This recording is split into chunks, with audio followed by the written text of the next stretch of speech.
Good morning बच्चों आज मैं आप लोगों को ये पार्ट 14 का बुक वर्क या क्वेश्चन आंसर्स एक्सप्लेन करने जा रही हूँ। तो आप ध्यान से और इसके बाद भाषा की को भी आप ध्यान से सुनेंगे। निबंध से का पहला प्रश्न है, खान पान की मिश्रित संस्कृति, ये संस्कृति शब्द यदि आपकी बुक में गलत लिखा हो तो उसको प्लीज सुधार लीजिएगा, से लेखक का क्या मतलब है, अपने घर के उदाहरण देकर इनकी व्याख्या करें। मिश्रित संस्कृति मतलब आपको मैंने समझाया था, मिश्रित मतलब सब प्रांत के खाना पीना जो है वो आप लोग आपस में एक दूसरे प्रांत में बनाने लगे हैं, तो यह मिश्रित संस्कृति कहलाती है। खान पान में बदलाव के कौन कौन से फायदे हैं, फिर लेखक इस बदलाव को लेकर चिंतित क्यों है। लेखक कहता है कि बहुत अच्छी बात है, हमारे खान पान में परिवर्तन आया है। पहले एक प्रांत का जो भोजन होता था वो केवल उसी प्रांत में मिलता था और दूसरे प्रांत में वो नहीं बनाया जाता था और किसी के घर में नहीं बनाया जाता था। तो ये चीज एक अच्छी हुई कि मिश्रित संस्कृति से जो खान पान सब जगह का था वो भी अब हर प्रांत में बनाया जाने लगा, लोग चाव से उसको खाने लगे हैं। तो लेकिन फिर भी ये एक अच्छी तरफ इशारा कर रहा है कि हमारा देश जो है वो अनेकता में एकता का प्रतीक है, कि हमारी इतनी विविधता होने के बाद भी हम सब एक है, हम सबका भोजन खाते हैं, उसकी डिशेस खाते हैं। तो फिर भी लेखक को चिंता क्यों हो रही है? तो लेखक को चिंता इसलिए हो रही है क्योंकि जो पुरानी संस्कृति है, पुरानी जो व्यंजन है वो भूलते जा रहे हैं लोग, और नए नए व्यंजन जो है वो आते जा रहे हैं। तो नए व्यंजन आना अच्छी बात है, पर जो पुराने व्यंजन है उनको भूलना अच्छी बात नहीं है। और उसके बाद हमारे कम समय में बनने वाली जो चीजें हैं वो अच्छी हैं, लेकिन उनसे हमारे स्वास्थ्य पर भी खराब असर पड़ता है। तो इसको लेकर जो लेखक है वो चिंतित है। खान पान के मामले में स्थानीयता का क्या अर्थ है? स्थानीयता मतलब क्या होता है कि अपने अपने एक एग्जैक्ट प्लेस पे जो भोजन बनता है। मतलब जैसे आप गुजरात है तो गुजरात का क्या फेमस है? ढोकला, है ना। साउथ में जाते तो वहाँ का इडली डोसा फेमस है। अपने एमपी में आते तो समोसा कचौरी फेमस है। महाराष्ट्र में पाव भाजी फेमस। तो उन्होंने कहा कि स्थानीयता के जो भोजन है उनकी बात वह कर रहे हैं, स्थानीयता के व्यंजन। निबंध से आगे देखें, घर में बातचीत करके पता लगाए कि आपके घर में क्या चीजें पकती हैं और क्या क्या चीजें नई बनी बनाई बाजार से आती हैं। इनमें से बाजार से आने वाली कौन सी चीजें आपके माता पिताजी के बचपन में घर में, जैसे फॉर एग्जाम्पल एक आज गुजिया है। गुजिया हमारे जो मम्मी दादी नानी जो है वो काफ़ी मात्रा में बनाती थी, लेकिन आज वो समय नहीं होने के कारण इतना घर पर नहीं बनाया जाता और वो मार्केट से गुजिया आ जाता है।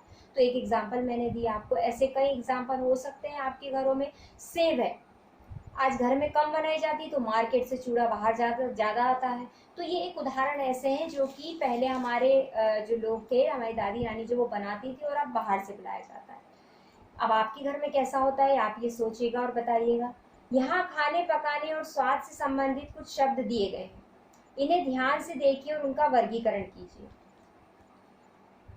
उबालना, तलना, भुनना, सेकना, दाल, भात, रोटी, पापड़, आलू, बैंगन, खट्टा, तीखा, इनको सबको हमको क्या करना है भाई? जो जिस कैटेगरी में है भोजन है, तो आप भोजन को उबालना तो नहीं लिखोगे, भोजन का क्या लिखोगे? नाम लिखना है इसमें, भोजन की डिश लिखना है। जैसे दाल, भात, रोटी, पापड़, आलू, बैंगन। खट्टा मीठा स्वाद है, तीखा स्वाद में आएगा, नमकीन स्वाद में आएगा, कसैला स्वाद में आएगा। नमकीन तो एक्चुअली भोजन में भी आ सकता है और इसमें भी आ सकता है, क्योंकि नमकीन तो भोजन में भी होता है और स्वाद भी होता है। और उबालना, तलना, भुनना, सेकना, ये उसकी रेसिपी हो गई, कैसे पकाया जाता है। क्लियर? चलिए अब देखते हैं थर्ड नंबर क्वेश्चन, छौंक, चावल, कड़ी। इन शब्दों में क्या अंतर है समझाइए। इन्हें बनाने में तरीके विभिन्न प्रांतों में अलग अलग हैं। देखो, छौंक सब जगह अलग अलग तरीके से लगाया जाता है, हर प्रांत में हर सबका तरीका अलग अलग होता है लगाने का। कोई राई जीरा डाल के तड़का लगा के बनाता है। घर में आप देखना मम्मी कैसे बनाती है, आपका ये छौंक कैसे लगाती है, किस चीज़ को पहले डालती बाद में डालती है। चावल भी कहीं कहीं पर नीचे बर्तन में रखकर आग पे रख दिया जाता है, फिर पकाया जाता है, उसका भी तरीका अलग अलग होता है। सबके पकाने के तरीके अलग होते हैं। चावल को कोई प्रेशर कुकर में रखता है। कड़ी के बनाने के भी तरीके अलग अलग है सबके, कोई किस तरह से बनाता है, कोई दही का बनाता है प्योर, कोई मही का बनाता है। पिछली शताब्दी में खान पान की बदली हुई तस्वीर का खाका खींचे तो इस प्रकार होगा।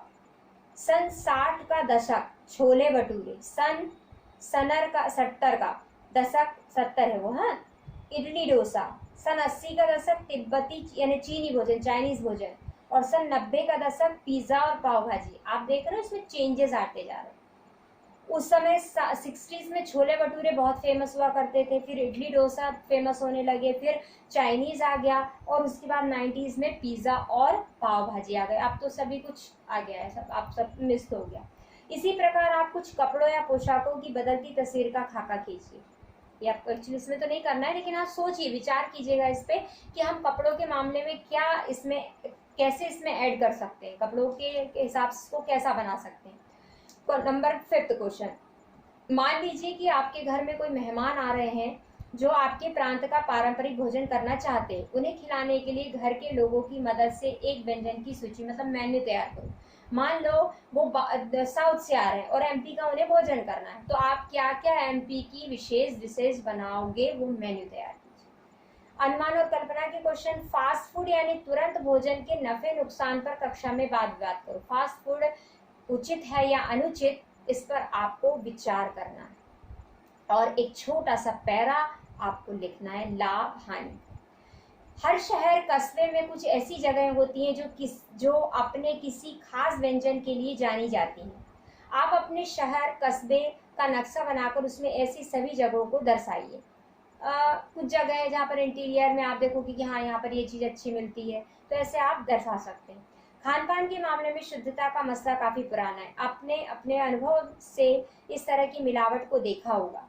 किसी फिल्म या अखबारी खबर के हवाले से खान पान में होने वाले मिलावटों के नुकसानों की चर्चा कीजिए। आपको पता है कि तो बहुत ही कॉमन प्रॉब्लम हो गई है आजकल मिलावट का, हर चीज़ में मिलावट आने लगी है, कोई चीज़ हमें शुद्ध आसानी से प्राप्त नहीं होती। तो मिलावट का क्या अर्थ है, कैसी होती है मिलावट का मतलब क्या होता है, कोई भी अच्छी यानी शुद्ध वस्तु में उसी के समान दिखने वाला पदार्थ मिलाया जाता है जो कि नज़र नहीं आता, और लेकिन उसकी गुणवत्ता को, उस चीज़ की गुणवत्ता को कम कर देता है, वह क्या कहलाता है, आपका मिलावट कहलाती है। और उसकी वजह से हमारे स्वास्थ्य पर, उसकी गुणवत्ता पर और उसकी बिक्री पर भी असर पड़ता है ना, क्योंकि मिलावटी चीज़ लोग यदि एक बार भाप जाते तो उसको दोबारा लेना पसंद नहीं करते, तो उसकी गुणवत्ता भी होती खराब और उसके साथ साथ नाम भी खराब होता है शॉप वाले का, इस तरह से। अब बात भाषा की देखेंगे। खान पान शब्द खान और पान दो शब्दों को जोड़कर बना है। खान पान शब्द में और छिपा हुआ है। जिन शब्दों के योग में और अथवा या जैसे योजक शब्द छिपे हों उन्हें द्वंद्व समास कहते हैं। यू नो बेटा कि मैंने आप लोग को द्वंद्व समास पढ़ा चुकी हूँ, क्लियर, मैंने आपको इसके पहले द्वंद्व समास पढ़ाया है, तो उसी के आधार पर ये द्वंद्व समास है जिसमें और लगा है नीचे द्वंद्व समास के कुछ अन्य, सीना पिरोना, भला बुरा, चलना फिरना, लंबा चौड़ा, कहा सुनी और घास फूस। आपको कुछ नहीं करना है, सिर्फ इनके वाक्य बनाने हैं, ठीक है, इनके वाक्य बनाने हैं आपको। कई बार एक शब्द सुनने या पढ़ने पर कोई और शब्द याद आ जाता। आइए शब्दों की ऐसी कड़ी बनाए जिन्हें शुरुआत की गई हो उसे अपने आप बढ़ाइए, आगे बढ़ाते जाना। जैसे देखो इडली कहाँ की फेमस, दक्षिण की, फिर केरल, तो केरल जुड़ा है ओणम से, ओणम एक त्योहार है और त्योहार में क्या मिलती है, छुट्टी मिलती है। आप भी ऐसी एक लाइन बना सकते, जैसे उन्होंने एक शब्द दिया आराम, अब आप सोचिए उसमें आराम, किस पे आराम करना है, क्यों आराम करना है, कैसे, आगे उसका एक ज्वाइंट करते जाइए, ठीक है, या आप एक चीज़ जो है वो अपनी कॉपी में करके देख के बनाइएगा, क्लियर। तो ये आपका बुक वर्क था बेटा, इसके नोट्स आपको मैं